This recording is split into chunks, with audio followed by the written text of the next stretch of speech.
భారత రాజ్యాంగ నిర్మాత అంబేడ్కర్ పై కేంద్ర హోం శాఖ మంత్రి అమిత్ షా వ్యాఖ్యలు భారత రాజ్యాంగంపై దాడిలో భాగమే అని వామపక్ష పార్టీ నాయకులు మండిపడ్డారు. అమిత్ షాను పార్టీ నుంచి బర్తరఫ్ చేయాలని డిమాండ్ చేస్తూ సోమవారం ఆదిలాబాద్లో అంబేడ్కర్ చౌక్లోని ఆయన విగ్రహానికి పూలమాల వేసి నివాళి అర్పించారు.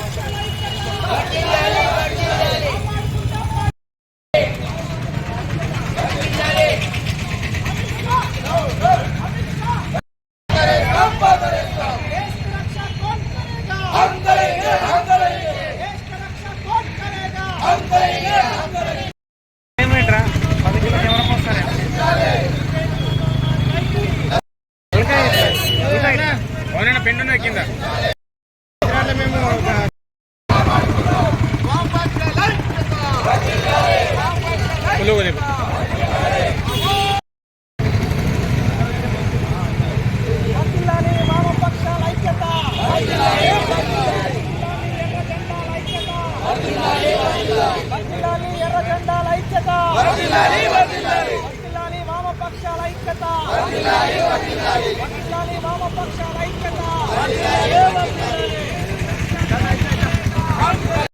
సాహెబ్ అంబేద్కర్ ని నిండు పార్లమెంటు సభలో కేంద్ర హోంశాఖ మంత్రి అమిత్ షా అవమానపరుస్తూ అవహేళన చేస్తూ మాట్లాడారు.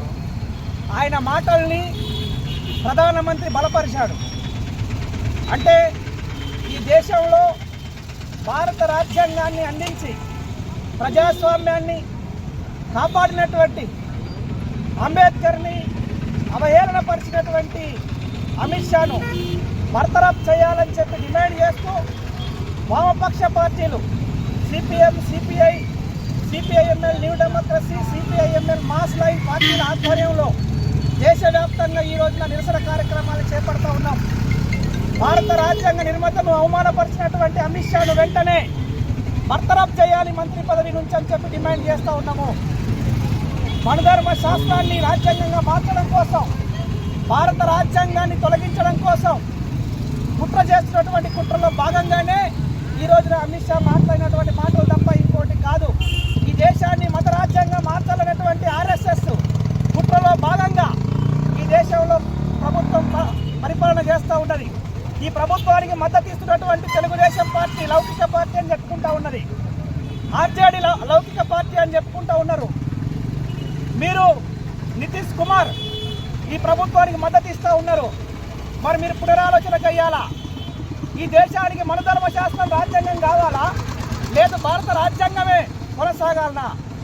దీనికి సమాధానం చంద్రబాబు నాయుడు కూడా చెప్పాల్సినటువంటి అవసరం ఉంది, నితీష్ కుమార్ కూడా చెప్పాల్సినటువంటి అవసరం ఉంది. ఇంకా ఈ పార్టీకి మద్దతు ఎందుకు కొనసాగిస్తున్నారు? మీరు వెంటనే మద్దతు ఉపసంహరించుకోవాలని చెప్పి కూడా సందర్భంగా డిమాండ్ చేస్తూ ఉన్నాము. లేదా అమిత్ షాను బర్తరఫ్ చేయాలని చెప్పి కోరుతూ ఉన్నాము.